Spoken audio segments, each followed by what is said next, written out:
sebuah acara bincang santai yang digelar melalui akun Instagram Forum TBM. Acara ini akan menghadirkan narasumber dari berbagai kalangan, menelisik aktivitas pribadi narsum yang dikaitkan dengan kehadiran buku pada kehidupannya masing-masing, serta pandangannya terkait TBM dalam melakukan gerakan literasi.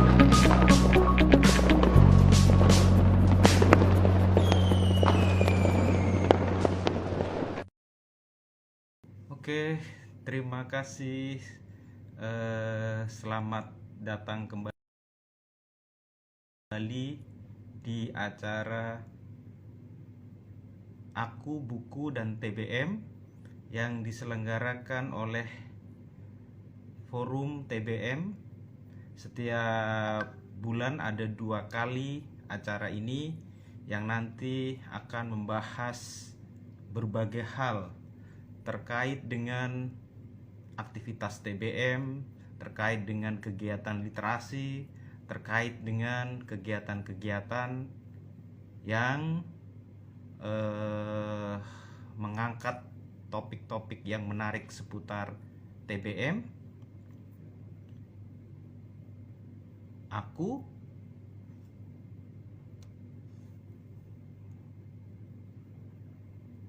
dan ini kita akan membahas satu tema yang menarik, yaitu terkait dengan puisi. Oke, selamat sore. Assalamualaikum Mas Aslan. Waalaikumsalam. Terima kasih sekali. Gimana kabar Mas? Baik. Ini gondrongnya di mana sekarang rambutnya? Ya. Masih dipertahankan kan? Biasa. Malas. Oke. Tukang cukur. Oke, kita diskusi berbagi ini ya Mas, berbagi inspirasi ke teman-teman ya. Acara ini diselenggarakan oleh Forum Taman Bacaan Masyarakat Indonesia ya, yang diselenggarakan setiap bulan ada 2 kali akan menyapa terkait dengan acara Aku, Buku, dan TBM. Nah, pada hari ini kita akan menghadirkan sosok istimewa, yaitu Dr. Aslan Abidin MA, yang sering kita kenal buku-bukunya, yaitu buku-buku puisi. Mas Aslan ini saat ini menjadi nomine di Kusela. Nah, kita akan bahas terkait dengan materi puisi, publikasinya di sosial media dan buku. Mas Aslan, bisa kita mulai, Mas? Ya, silakan. Oke, Mas. Pertanyaan pertama, Mas, saya. Apa itu sebenarnya puisi, Mas? Oke. Secara sederhana bisa kita katakan puisi adalah gagasan yang disampaikan secara estetik. Jadi gagasan ini disampaikan dengan bahasa yang estetik karena medianya adalah bahasa. Ya, karena gagasan juga bisa disampaikan dalam bentuk lain, dalam bentuk makalah, dalam bentuk seni rupa, dalam bentuk patung misalnya.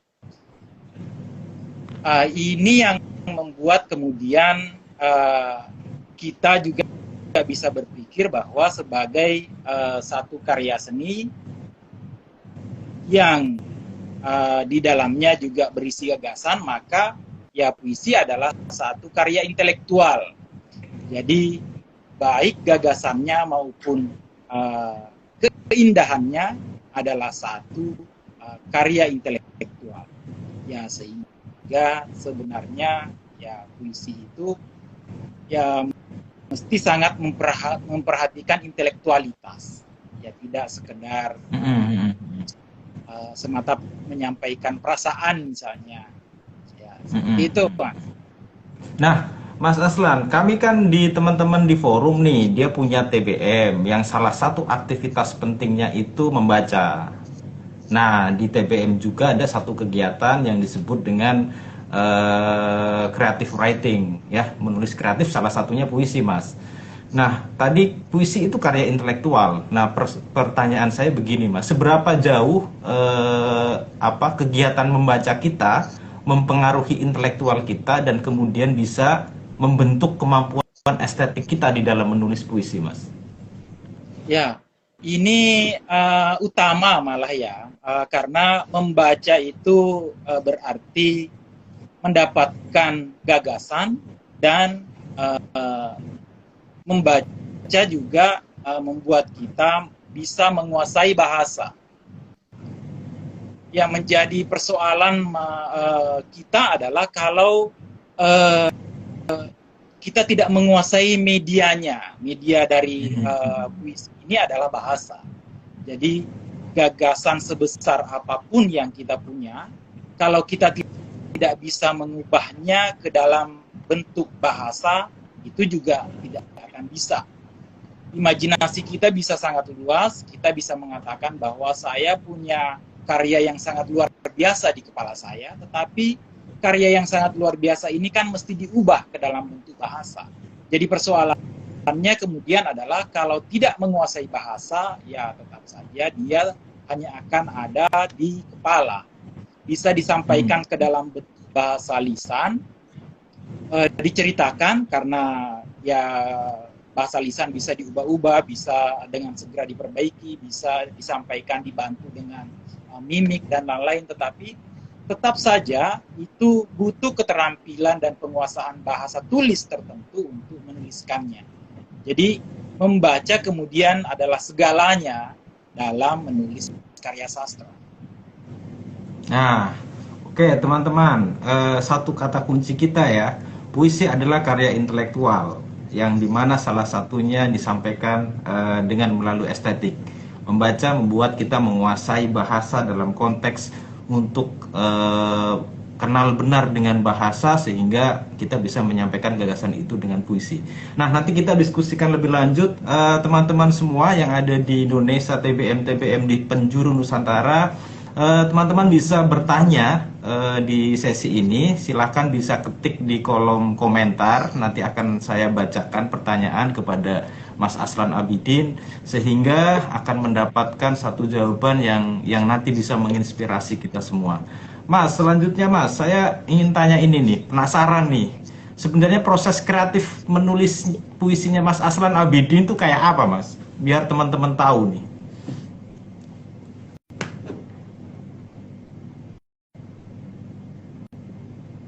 Cek.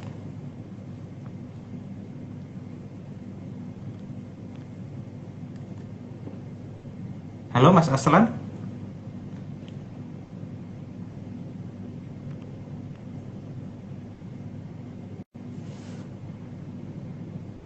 Bisa terdengar suara saya, Mas? Wah, sepertinya kita terputus ya.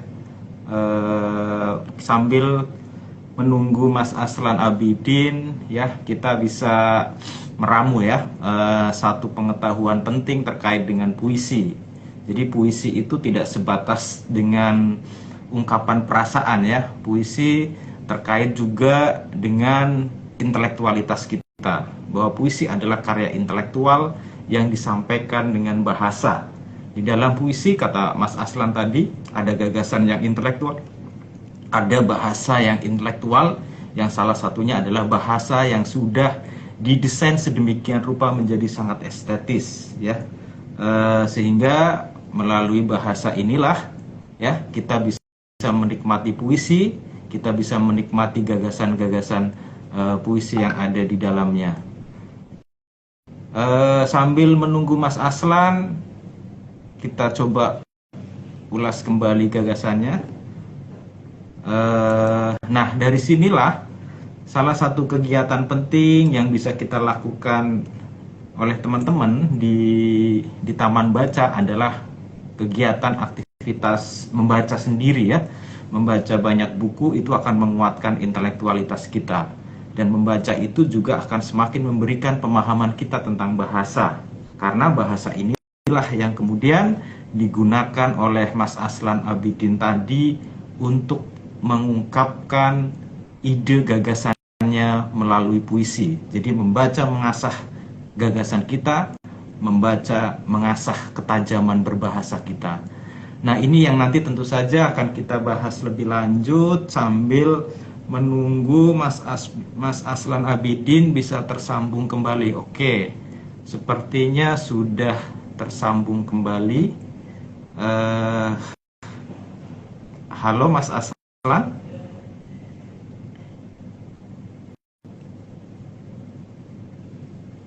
Oke, sudah bisa tersambung kembali.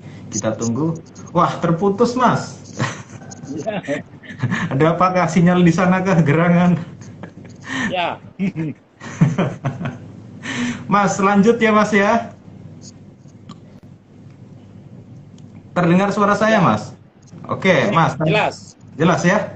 Oke, ini tadi saya tanya ini Mas, bagaimana sebenarnya proses kreatif ya Mas Aslan sehingga bisa menghasilkan puisi-puisi yang keren deh. Itu gimana proses kreatif personalnya? Ya, saya agak beruntung. Saya produk sistem pendidikan Orde Baru yang punya pemerintah dulu di tahun 1973 itu waktu sedang mendapat untung di penjualan minyak. Itu dulu ada impres pengadaan buku perpustakaan SD, SMP, SMA.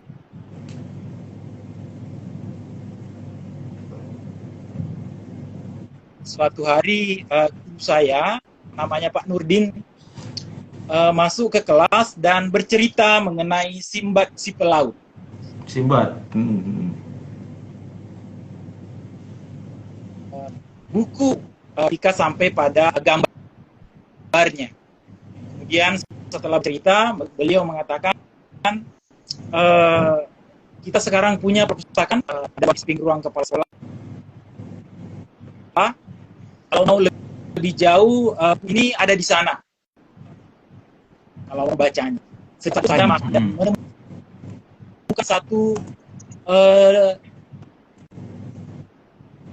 dunia yang luar biasa, banyak dunia-dunia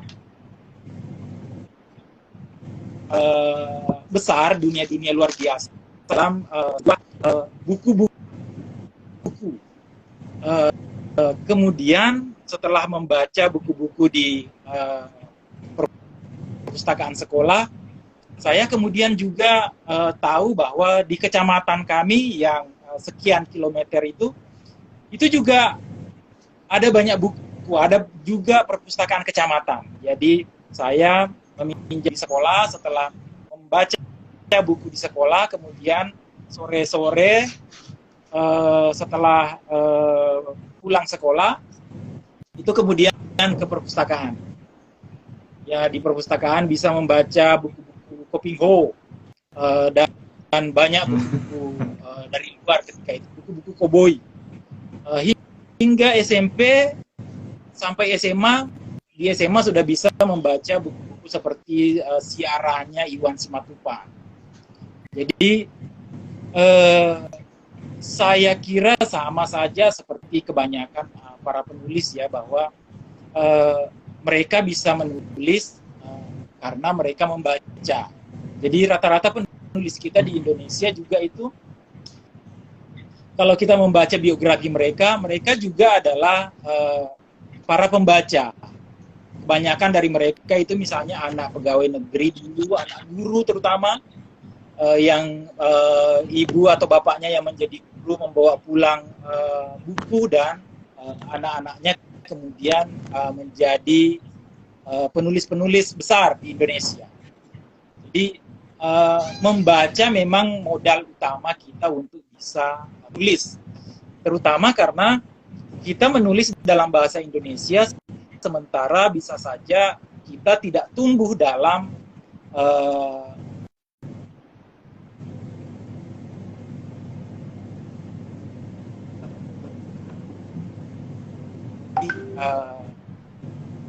butuh belajar bahasa Indonesia, karena seperti saya misalnya, saya lahir dan kemudian belajar bahasa Bugis. Nanti umur 7 tahun di sekolah baru belajar bahasa Indonesia. Sehingga untuk menguasai bahasa Indonesia saya memang membutuhkan banyak membaca, karena medium dari gagasan kita itu untuk menulis adalah bahasa, sementara dua hal ini mesti dikuasai. Kita mesti menguasai mediumnya, alat yang hendak kita gunakan untuk menyampaikan gagasan, dan kita juga mesti punya gagasan yang luar biasa, yang baru untuk disampaikan. Seperti itu. Oke, Mas Aslan. Teman-teman, kita melihat satu pengalaman yang luar biasa ya. Dan saya pun sepakat itu terkait dengan bagaimana membaca sejak kecil yang kita lakukan sangat berperan penting ya terhadap proses kreatif, intelektualitas, kemampuan estetika. Nah, salah satunya teman-teman tentu saja kita di forum TBM, teman-teman di TBM semua menyediakan buku-buku bacaan dengan mendekatkan kepada masyarakat bagian penting yang harus kita sadari dan kita syukuri, karena kita sebenarnya sedang membangun intelektualitas anak-anak kita di sekeliling kita.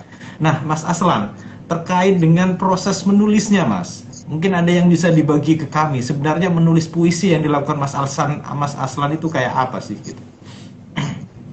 Oke. Ini juga kemudian setelah membaca ya, masih juga karena satu sistem pendidikan kita, kalau ini dari sisi yang agak buruknya, setelah membaca saya kemudian mengalami masalah di sistem pendidikan kita yang SD, SMP, SMA yang guru itu sukanya mendikte. Jadi gurunya membaca dan kita harus menulis. Sementara saya selalu tertinggal ketika guru mendikte. Sementara kita juga dimarahi kalau tidak menyalin. Jadi saya di balik buku-buku saya itu saya berpura-pura menulis. Nah, ternyata saya menulis cerita, menulis puisi sampai guru selesai mendikte. Ketika kemudian diterima masuk di universitas, buku-buku SMA saya itu saya kepak masukkan di DOS, dan saya agak terkejut ketika membuka halaman belakangnya. Ternyata banyak sajak di situ. Sajak itu kemudian saya lepas, saya robek, saya kumpulkan dan bawa ke universitas. Di universitas setelah saya lanjut menulis. Ketika masih ospek, tiba-tiba diminta baca puisi misalnya. Kemudian masih di rangkaian ospek ada lomba menulis puisi di Fakultas Sastra Unhas ketika itu. Saya ditunjuk ikut bersama para senior. Nah, ternyata saya juara 2. Wah. Sejak saat itu dapat buku, kemudian dapat hadiah, dan sejak saat itu ya sudah beradalah kemudian dalam iklim puitik dan iklim intelektual, karena di universitas kita punya banyak kesempatan untuk bertemu teman-teman seminat dari berbagai fakultas.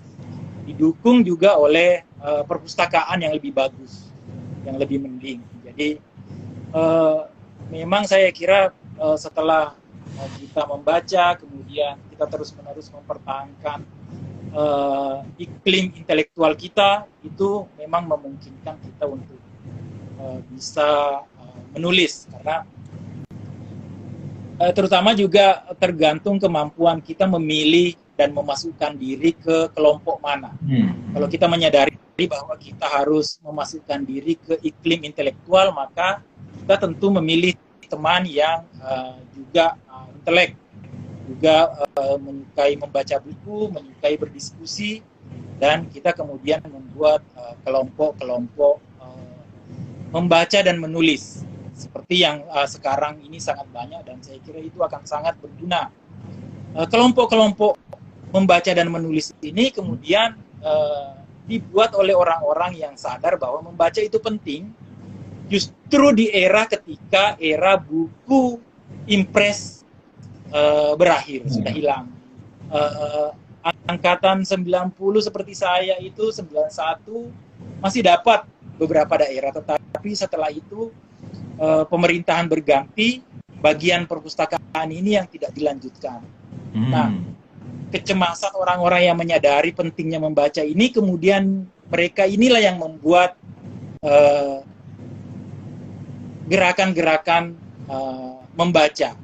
Mereka yang menyadari atau bahkan dulu mengambil manfaat betapa pentingnya membaca dan cemas. Karena mereka dulu menikmati pentingnya perpustakaan di sekolah sampai di kecamatan, dan di era dia kemudian selanjutnya itu hilang, sehingga dia mencemaskan generasi selanjutnya dan membuat gerakan-gerakan membaca. Oke, Mas Aslan, terima kasih. Ini ada pertanyaan, Mas. Salah satu bukunya Mas Aslan yang dapat 5 kategori besar di Kusala tahun ini adalah Bagian Perih, Bagian Paling Perih Mencintai, yang diterbitkan tahun 2020 oleh Kepustakaan Populer Gramedia ya. Pertanyaan, ada yang tanya nih Mas, sebenarnya apa sih yang dimaksud dengan bagian paling perih mencintai itu? Isinya apa itu Mas? Itu ada tanya Mas, silakan Mas. Nah, ini kita itu ketika menulis ya, kita berusaha saja menulis sebaik mungkin, seberkualitas mungkin. Setelah itu kita kemudian setelah maksimal kita buat, kita kemudian mesti berusaha membuatnya, menjualnya atau mengedarkannya ke masyarakat. Nah, untuk bisa beredar itu kita mesti bekerja sama misalnya dengan penerbit. Nah, penerbit ini memiliki beberapa pertimbangan-pertimbangan untuk menjualnya, karena mereka yang memodalinya untuk menjualnya. Nah, komprominya seringkali misalnya pada judul. Biasa kalau kita menawarkan judul yang serius versi kita, mereka akan menawarkan judul yang lain yang biasanya menurut mereka berusaha menjangkau sebanyak mungkin atau seluas mungkin pembaca. Ya, itu yang selalu terjadi dalam kompromi itu yang biasa terjadi dalam berhadapan dengan para penerbit. Jadi judulnya kemudian ya kalau di generasi saya ya, mungkin juga generasi Mas Heru ya, judulnya itu rada pop, tapi sebenarnya isinya lebih serius. Nah, kayaknya bagian paling perih dari mencintai itu diambil salah satu kalimat yang ada di dalamnya. Tapi saja ini memang buku ini berisi saja personal maupun saja sosial. Jadi berisi saja yang merupakan pengalaman personal yang juga berisi saja sosial, berisi saja kritik sosial, karena saya selalu beranggapan bahwa ya bagaimanapun karya sastra juga punya misi untuk turut serta dalam katakanlah memperbaiki atau mencerdaskan masyarakatnya. Jadi meskipun biasanya saya menulis misalnya saja personal, tetapi biasanya juga masih metaforanya juga masih menggunakan saja metafora sosial.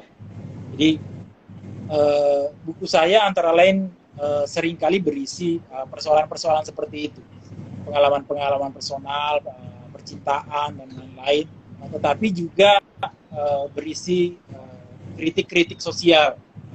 Saya kira dimanapun karya seni seringkali memposisikan dirinya sebagai penginteraksi terhadap hal-hal yang biasanya berkehendak untuk menguasai. Seringkali misalnya dari pihak-pihak kekuasaan, kelompok-kelompok tertentu yang merasa berkuasa, merasa mereka adalah pemilik kebenaran, seringkali memperlihatkan kehendak berkuasanya di media-media misalnya, sehingga kita juga perlu semacam interupsi kecil-kecilan yang mengatakan bahwa tidak semua loh orang berpendapat seperti itu. Ya, kurang lebih seperti itu. Nah, Mas, tadi kan bahas bukunya nih, bagian paling perih mencintai itu yang dibukukan di penerbit buku ya. Nah, ada tren yang menarik yang saya lihat teman-teman di forum itu, teman-teman TBM di penjuru Indonesia itu seringkali menulis puisi di sosial media, Mas. Nah, ini bisa nggak kira-kira muncul satu gerakan puisi sosial media kayak gitu, Mas? Itu gimana tanggapan Mas Aslan tentang kreativitas nulis puisi yang disalurkan melalui sosial media ini, Mas? Ya, sosial media ini memang lebih demokratis lah sifatnya, Ah, karena sosial media ini memungkinkan semua orang, berbeda dengan dulu. Dulu ketika penghujung abad 19, percetakan di Indonesia masih satu dua, dibawa oleh Belanda, kemudian dimiliki oleh para pemilik-pemilik penerbitan koran Tionghoa. Media massa sangat kurang. Karya sastra juga kemudian hanya muncul di majalah-majalah tertentu, Gangga Baru, Balai Pustaka. Tetapi sejak dulu sastra modern kita memang adalah sastra media, oh, sastra media massa. Jadi sejak dahulu ya karya sastra kita munculnya di media massa, di majalah, di koran, kemudian menjadi buku. Tetapi itu semua terbatas dan dikurasi, dipilih orang yang akan muncul. Perbedaannya sekarang itu tidak ada lagi kurasi. Sekarang siapapun bisa muncul karyanya di media sosial, sejelek apapun. Bahkan sekarang karya-karya jelek itu bisa dapat banyak like. Yang penting sensasional, yang penting aneh-aneh. Tetapi bagaimanapun, tentu saja itu kemudian dengan mudah seringkali orang menyebutnya karya-karya pop. Karya-karya yang sebenarnya dangkal, tetapi karena media sosial banyak yang melihatnya dan banyak yang bisa membelinya, maka karya-karya pop yang tidak dalam sekarang ini juga laku. Karena ya pengguna media sosial kan juga tidak semuanya berada di level intelektual menengah ke atas. Meski yang hanya menyukai karya-karya sensasional pun juga punya duit, gitu. Jadi karya-karya sensasional pun bisa laku. Nah sekarang kita semua sekarang punya pilihan. Apakah kita mau menulis karya serius atau menulis karya tidak serius? Nah, menulis karya serius seringkali karya kita akan lama bertahan, tetapi peminatnya tidak banyak.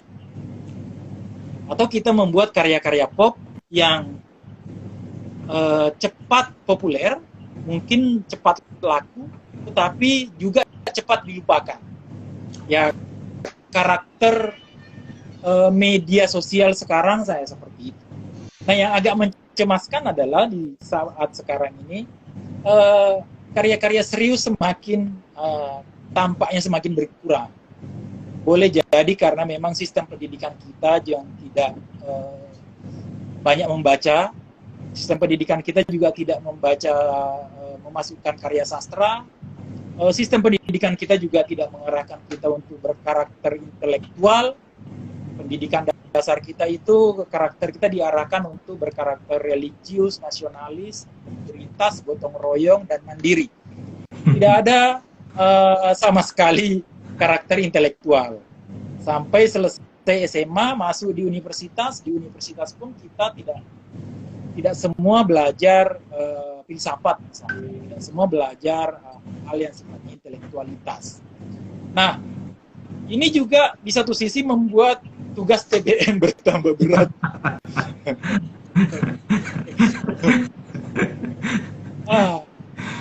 Mas Heru saya kira tahu itu kemudian membuat sangat memperhatikan pendidikan anak misalnya.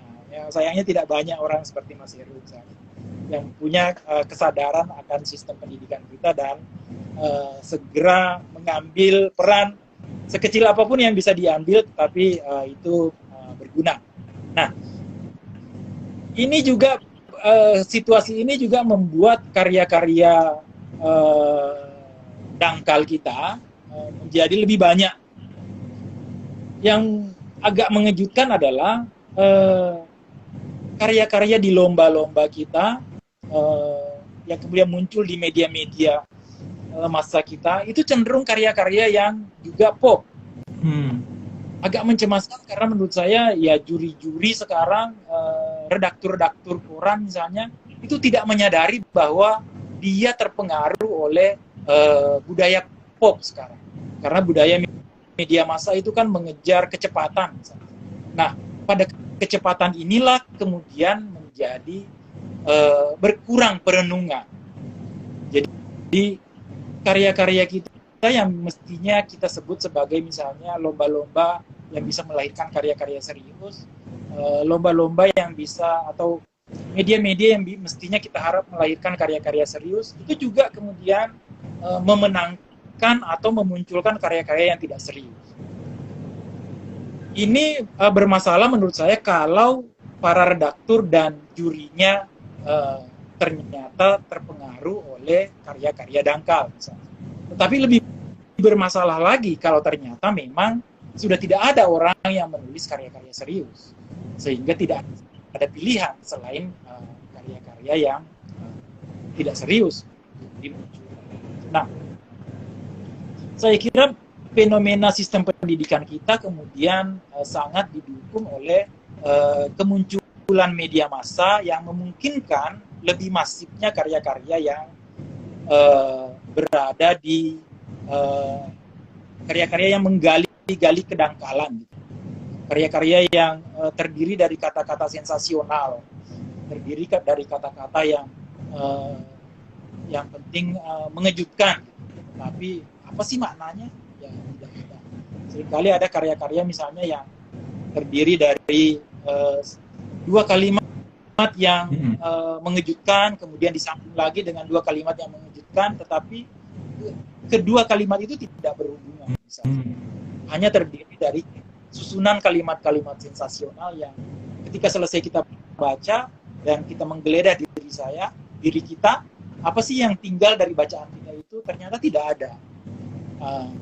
Ya, ini fenomena yang kemudian bisa muncul karena saya kira perjuangan berat dari para TBM sekarang adalah bagaimana merebut perhatian orang untuk membaca dan tidak bermedia sosial. Karena ya luar biasa kemudian godaan media sosial. Oke, Mas Aslan, terima kasih. Teman-teman semua ya, kita telah mendapatkan penjelasan yang luar biasa terkait dengan media sosial dan menulis puisi. Nah, teman-teman TBM di seluruh Indonesia bisa bergabung dan bisa mengajukan pertanyaan di acara Aku Buku dan TBM ini yang diselenggarakan oleh Forum TBM. Nah, Mas Aslan, nih ada satu pertanyaan bagus nih. Saya suka pertanyaan ini dari Kak Yuni Saputri. Dia mengatakan begini, Mas, saya suka dengan puisi-puisinya Mas Aslan Abidin. Tapi ada satu pertanyaan, gimana sih Mas membuat puisi yang bisa langsung ke jantungnya masyarakat, Mas? Artinya mungkin bisa langsung menohok orang yang membaca, Mas. Ya, ini sebenarnya juga tidak sulit, tetapi butuh sedikit insting dan kesabaran. Kita adalah bagian dari masyarakat. Kita hidup dinilai dan nilai masyarakat. Nah, butuh kemudian sedikit kesabaran dan kepekaan untuk melihat satu momen di masyarakat dan melihat inti dari momen itu apa sih. Misalnya momen pandemi. Di momen pandemi itu adalah satu momen masyarakat yang sangat penting untuk ditulis. Terutama bahwa tulisan kita berfungsi sebagai pencatat, sebagai pendokumentasi dari satu peristiwa yang penting. Ketika orang berlomba-lomba menulis mengenai COVID-19, sudah banyak karya-karya di media sosial, sudah banyak buku. Saya masih menahan diri karena saya merasa belum menemukan inti dari peristiwa ini. Inti dari peristiwa ini apa sih? Belum dapat satu yang menjadi inti dari persoalan itu, dan persoalan itu akan menjadi momentum penting yang menjadi catatan penting dari masyarakat itu. Saya masih sekian bulan menunggu, mengamati masyarakat, menonton, menyaksikan langsung, sampai saya menemukan satu intinya. Inti dari masalah pandemi itu adalah, menurut saya, yang saya kemudian catat, yang saya tangkap ketika itu dan saya tuliskan adalah kalimat seorang yang kemudian diikuti oleh banyak agamawan. Dia mengatakan di jalanan, takutlah hanya kepada Tuhan. Wah, ini menarik gini, karena kalimat ini bisa ditarik mundur dan bisa ditarik ke depan. Ya sudah, tinggal masukkan itu sebagai intinya dari satu puisi, kemudian puisi itu dikasih, karena inti ini berada di tengah, maka tinggal dibuatkan latar depan, latar di musim penghujan, kami dikepung satu monster tidak terlihat, ya gitu-gitu. Ya. Jadi bagaimana cara menulis sesuatu di masyarakat, terutama adalah merekam satu momen peristiwa dalam masyarakat dan mencari intinya, inti dari masalah kita di masyarakat kita itu apa. Ya, kalau menurut saya persoalan penting di masyarakat kita itu adalah, yaitu tadi persoalannya tarik-menarik antara pemikiran logik dan pemikiran keagamaan. Nah, kalau kita menemukan yang itu dan kemudian bisa membentuknya dalam satu tulisan, memberinya latar depan dan memberinya latar belakang yang penting untuk mengantar inti itu, maka karya ini sangat mungkin bisa bertahan lama. Kenapa dia bisa bertahan lama? Karena dia bisa menangkap satu inti persoalan di masyarakat. Ya, kalau Mas Heru pasti tahu lah, misalnya Gottman, gitu-gitu.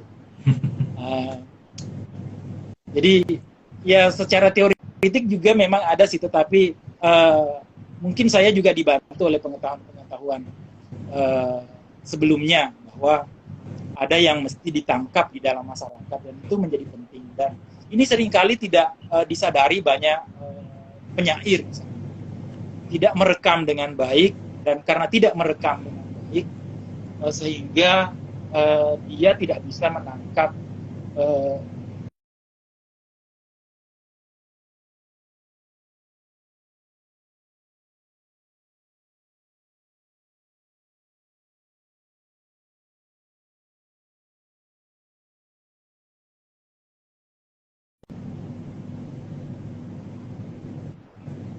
bisa melihat dan memunculkan inti persoalan.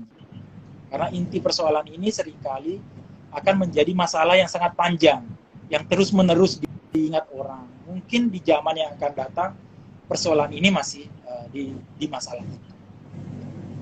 Ya, kurang lebih seperti itu, Mas. Oke, makasih Mas Aslan. Mbak Yuni Saputre ya, sudah mendapat penjelasan bagaimana membuat puisi yang kalau dibaca bisa langsung mengena ya ke jantung masyarakat. Substansinya tadi sudah disampaikan, kita harus melihat fenomena masyarakat dan menemukan inti persoalan di sana. Nah, Mas Aslan, ini ada lagi nih yang bertanya masuk, menanyakan terkait apa sih Mas? Tadi Mas Aslan bilang ada puisi yang ditulis berdasar pengalaman personal dan ada puisi ditulis berdasarkan kepada pengalaman sosial. Itu maksudnya seperti apa, Mas? Kok bisa muncul konsep puisi yang demikian? Gitu?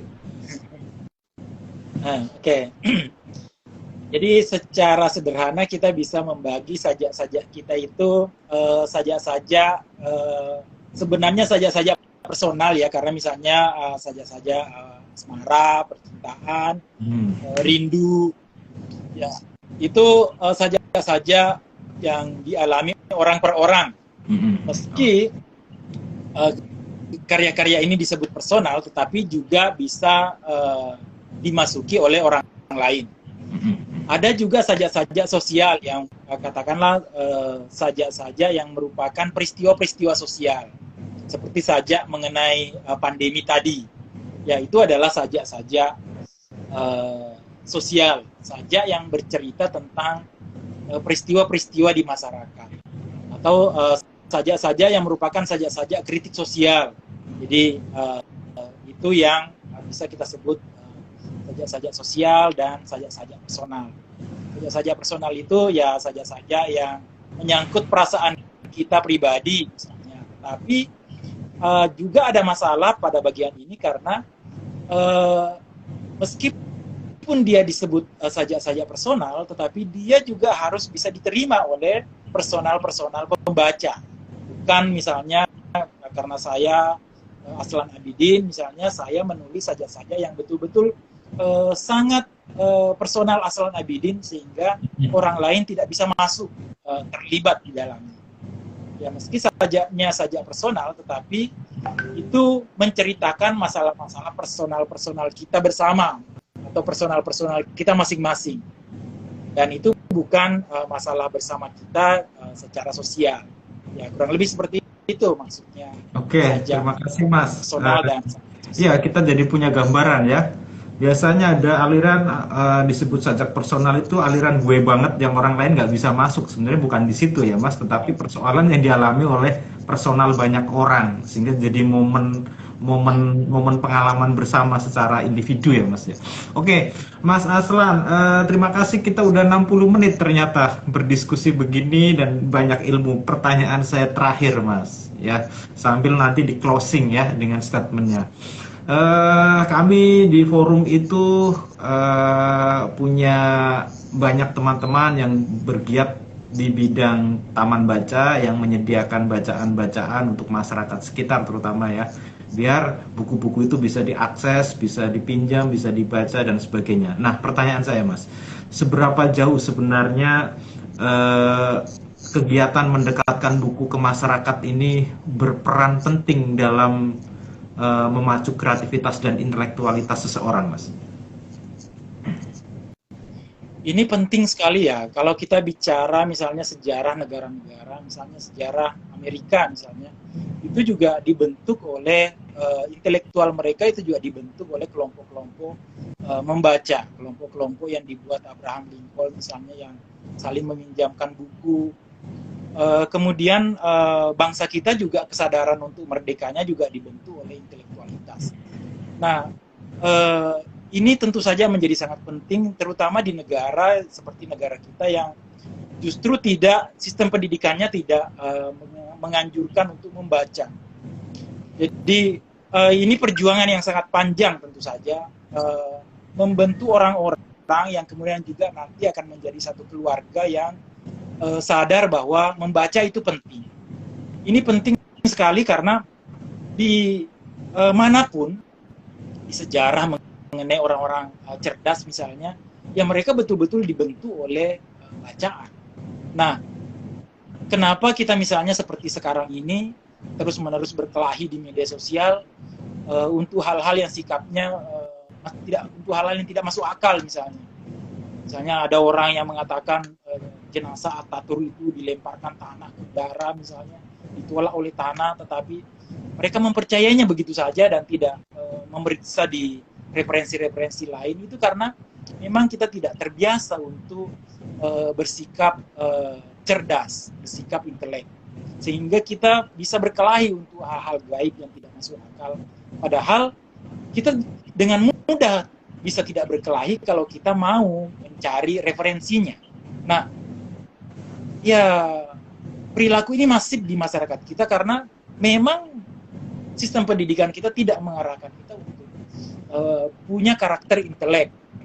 Dan ini berbahaya sekali karena orang-orang sekarang yang misalnya yang menjadi guru, menjadi dosen misalnya, itu boleh jadi bukan orang-orang yang punya karakter intelektual.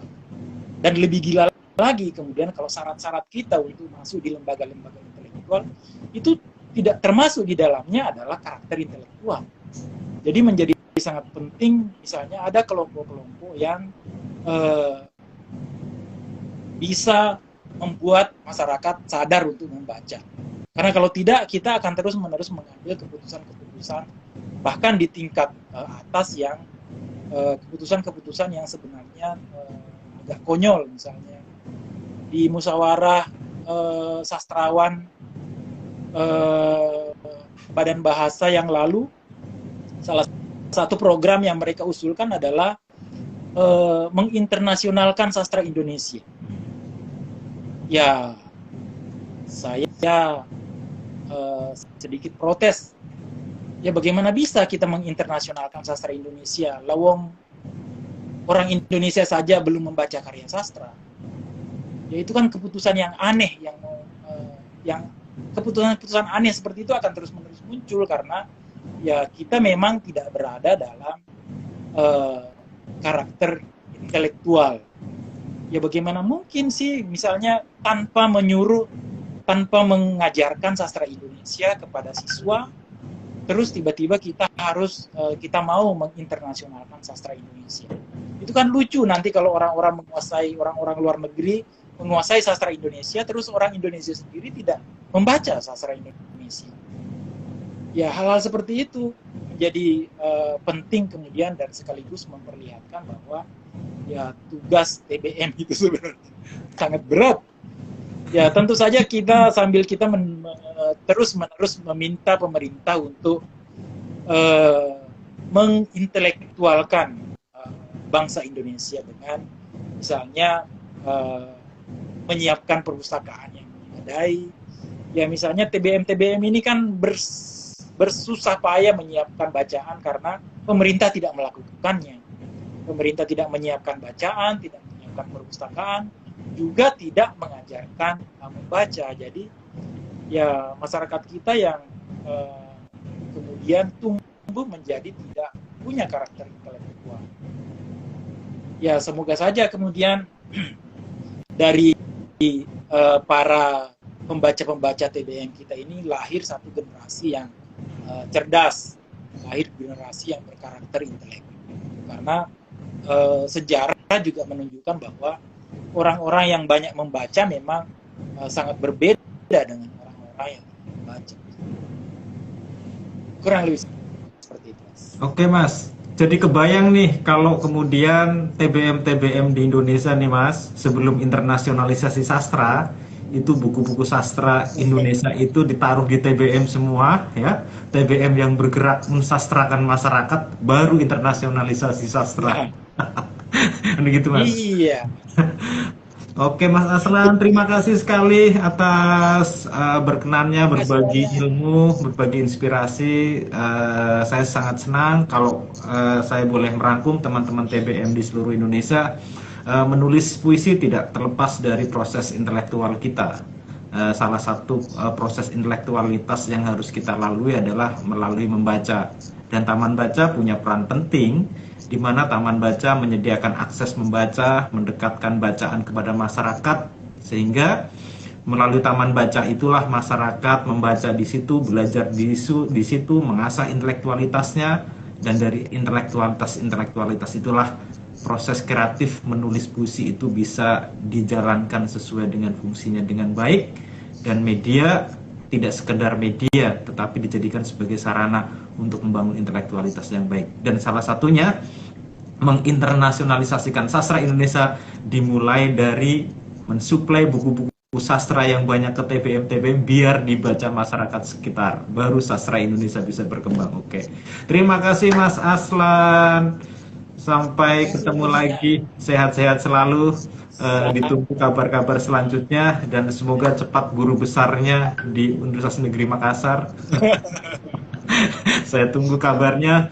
Oke, teman-teman TBM di seluruh Indonesia, demikian kegiatan kita 1 jam sudah berdiskusi menarik sekali terkait dengan menulis buku, publikasi di sosial media, dan publikasi di buku, kaitannya dengan menulis puisi.